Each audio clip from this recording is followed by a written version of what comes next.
is in many ways due to the incredible partnerships we have at the federal level. And one of those great partners to me is Secretary Pete Buttigieg. Y'all know before he was Secretary Pete, he was Mayor Pete.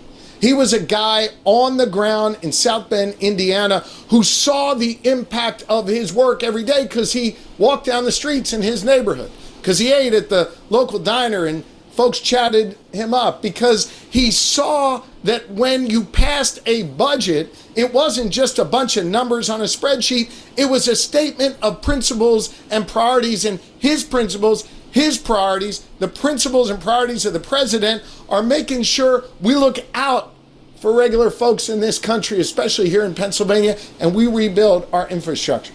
He's taken that view he had as mayor, that view he had that government could be a positive, progressive, tangible force in people's lives, and he's never forgotten about that, even though he's in this big, critically important position now in our nation's capital. He is delivering for us every day and making sure that in our people-powered economy here in Pennsylvania, the people feel these investments. From here at a steel plant in Steelton, all the way across this Commonwealth, on our roads, on our rails, in our pipelines, and in our broadband lines. This is a guy who gets it. He's never forgotten where he's come from, and I'll always welcome him back to Pennsylvania to make sure he delivers for our Commonwealth and focuses on our workforce. Ladies and gentlemen, it is my pleasure to introduce our nation's Secretary of Transportation, Mayor Pete, Secretary Pete, my friend, Secretary Pete Buttigieg. Governor, thank you. Thank you, Governor, first of all, for the warm welcome. And I think you all know this, but you are fortunate in Pennsylvania to be led by a governor who understands that the highest use of the highest office in this Commonwealth is to make everyday life better through the tools, the resources, the authorities, and the dollars that are made available, both through his leadership in partnership with the legislators who are here and through his partnership with President Biden, departments like mine, and this entire administration. When you have state leadership, when you have a governor like Josh Shapiro who understands the importance of infrastructure in its bearing on everyday life, everything gets better and anything is possible, and we are so thankful to have that partner here in Pennsylvania. So, Governor, thank you for everything you do with us. Thank you. I appreciate all the leaders who are here, state leaders, county leaders, mayors. Thank you, Steelton Mayor Sierra Dent, for welcoming us here. Thank you, Harrisburg Mayor Williams. Looking forward to checking out your airport in a little bit. I admire you so much because the job of mayor has only become more demanding since I proudly wore that title. Although it would have been nice back when I was mayor if there was $1 trillion infrastructure bill going on to help me get things done. So we got that going for you. We aim to be a wind at your back. I want to thank Cleveland Cliffs for hosting us. Thank you, Clifford Smith, for welcoming us here. Thank you, Bill, for the great tour, and to your entire team here for the extraordinary work. And thank you, Delisa, not just for the introduction, but for the work and the workers you represent, the women of steel and the steel workers who make this country what it is. I'm so thankful to all of the steel workers leadership here for, among other things, helping us make the case to get this infrastructure bill done in the first place, which is now yielding these benefits for workers every day. President Biden's been very clear. American-made steel produced by union workers is the backbone of our economy, and thanks to the president's leadership, we are investing in American-made materials and American workers like never before in my lifetime. That's why I'm so excited to be here. And I do take this work personally because I'm a son of the industrial Midwest. I grew up in a community still recovering from what had happened to the auto industry there a half century before I became mayor, and saw that the rebirth of American leadership and the rebirth of American industry could yield great things. And the historic bipartisan infrastructure law that President Biden signed, got passed with the help of Pennsylvania's federal delegation, has made a huge difference. I remember the first trip that I took, or one of the first trips as secretary, was to Pittsburgh with Senator Casey to help make the case for this infrastructure package, something previous administrations promised and tried and failed to do, but has now launched our country into the midst of an infrastructure decade.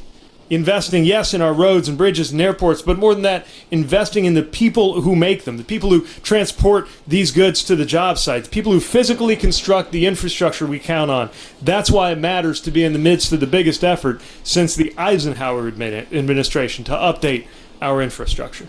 Whether it's major upgrades to I-376 in Pittsburgh, that includes updates to 10 bridges in that area, or signals and tracks being improved between Pittsburgh and Harrisburg, whether it's the Lehigh Valley International Airport, where I got to join the community and the governor to celebrate the new work done there to make a better experience for air passengers, the work I'll see later today in Harrisburg, or the work I saw earlier today in Lancaster to save lives through $12 million in a Safe Streets for All grant that's going to help them reimagine their streetscape under the mayor's leadership. All of this is going on, and as it does, we're doubling down on making sure that funding flows right back into U.S. communities with American-made steel in American infrastructure projects built by American workers.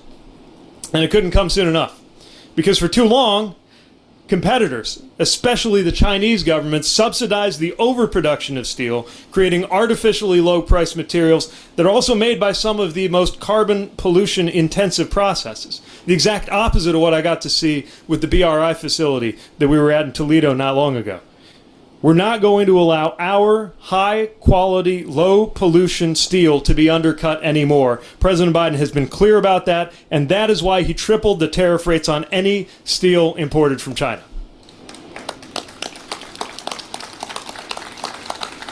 Of course, we recognize that this is a story that's over a century in the making. Here where we stand, workers have been showing up for 150 years. They built the railroad expansion that knitted America together in the 19th century. They organized and secured the hard-earned wages and benefits that built a strong middle class in the 20th century, and now they are powering the infrastructure future for the 21st century and even the 22nd century that I expect my son and daughter will experience for themselves. We just had a great visit around the facility. I talked with Bill and with workers who can at a glance from 100 yards know the difference between a rail that's going to Norfolk Southern, a rail that's going to WMATA that I'm going to wind up on the red line on one of these days, and one that's going into some of those on-dock rail facilities that we're funding at places like the Port of Long Beach or Wilmington, Delaware. We are seeing right around us what it actually looks like to make these investments. And what's going on here proves that a facility that goes back almost to the Civil War can also be a center of innovation.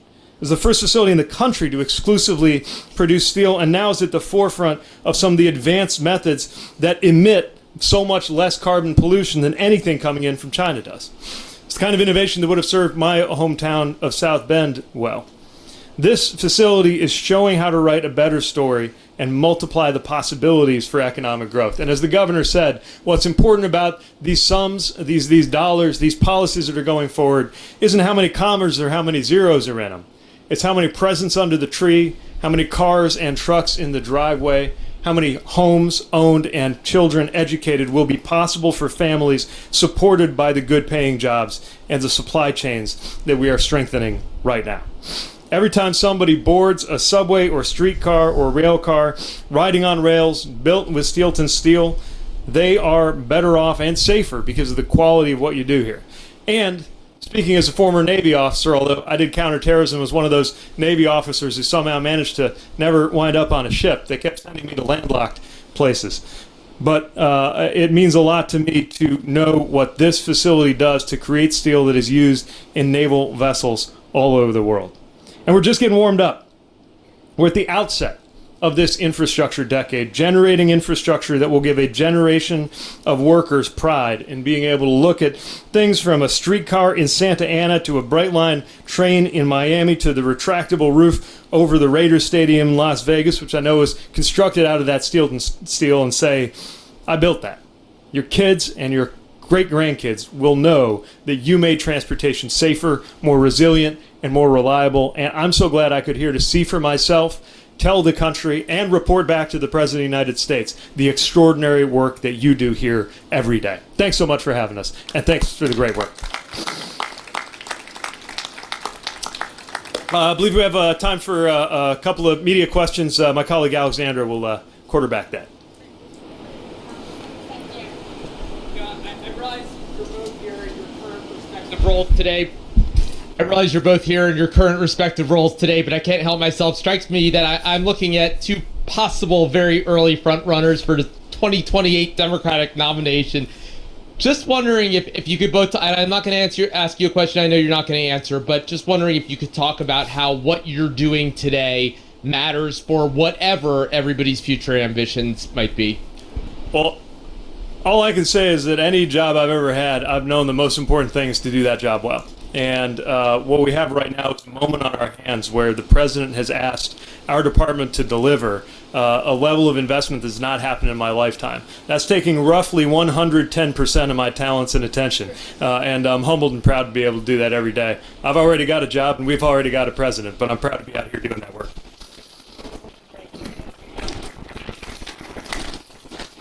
Mr. Secretary, we know that among the $1.6 trillion that's been invested by the administration, a lot of that hasn't been fully realized just yet. What should the folks know about what's potentially coming down the pike in the future for some of this money that, you know, is still waiting to be distributed? Yeah, this is a 5-year bill, and we're smack at the middle of it because we're in the middle of the third year. So we're very much in the phase of identifying and assigning the dollars, developing the programs, but increasingly seeing those dollars turn into specific projects selected and seeing dirt fly on those projects. And it's not possible without the partnerships that we have. We amass the funding, we align the policies, but it's down to teams like the team led by Secretary Carroll on behalf of Governor Shapiro, who are doing the excellent work day in, day out of getting everything from a port improvement to an airport terminal to an electric car charger put in where it needs to be put in. And that is the work of an entire decade. But what's exciting is even before the project is done, it is already bringing benefits. The ultimate benefit is when you drive across that better bridge or you check in at that better airport or you ride on that better rail. But even before that's done, it's already bringing benefits in the form of the good paying jobs of the people who get to work on it. And that's one of the reasons I'm so proud to be with our union workers today here in Steelton. All right, we'll do two more quick ones. Secretary, can you talk about what's at risk if the election perhaps doesn't go the way that the administration might want it to see, especially as it pertains to workers in a state like Pennsylvania, where right now some polls are showing the president trailing the former president and his challenger? Well, I can't talk campaigns and elections while I'm in this capacity. But what I will say is this. We talk about the infrastructure package like it couldn't have been any other way, but we had to fight for that. And there were a lot of folks who wouldn't do it. The political obituary of that bill was written over and over again before it was finally passed and President Biden finally signed it. And we know even as we speak that there are often congressional Republicans seeking to, talking about clawing back infrastructure dollars or seeking budget cuts that would mean we could do less, including in some of our rail programs, which are still funded on a year-to-year basis, that are some of the programs buying some of the very rails you see behind me, built by some of the very workers who are here. So we are all in as an administration, as a matter of policy, on continuing this historic investment because it's the right thing to do for workers and because we just need that work. And I would defer to the governor for his views on this, but I certainly think we can't ever take for granted that this infrastructure moment will continue unless we keep pushing. Governor? Yeah. Let me just say, I'm not constrained by the same rules of diplomacy that the secretary is. Let me be really clear about something. We stand to be the leader here in Pennsylvania when it comes to clean energy, because we landed not just one, but 2 regional hydrogen hubs thanks to President Biden. You see the incredible work that's happening here in Steelton at a place like Cleveland Cliffs. Imagine that happening in other areas all across Pennsylvania. We've got 270,000 homes and businesses that do not have high-speed internet right now, but we've now got the resources from the president to connect all of them. I got 1.2 million Pennsylvanians that benefit from Obamacare and the funding that the Biden administration has put forth. Why do I cite each of those things? Because those are the very things that Donald Trump says he wants to undo. Those are the very things that he claims aren't helping the good people of Pennsylvania. The good news is President Biden has made those investments. We are benefiting from them. As the secretary said, we're in the 5th inning or the 4th inning. We're in the middle of this. If they put the brakes now, if the Commonwealth of Pennsylvania or this country turns the keys over to Donald Trump, someone who wants to eviscerate those investments, you know what that means? It means a lack of health care for over 1 million people.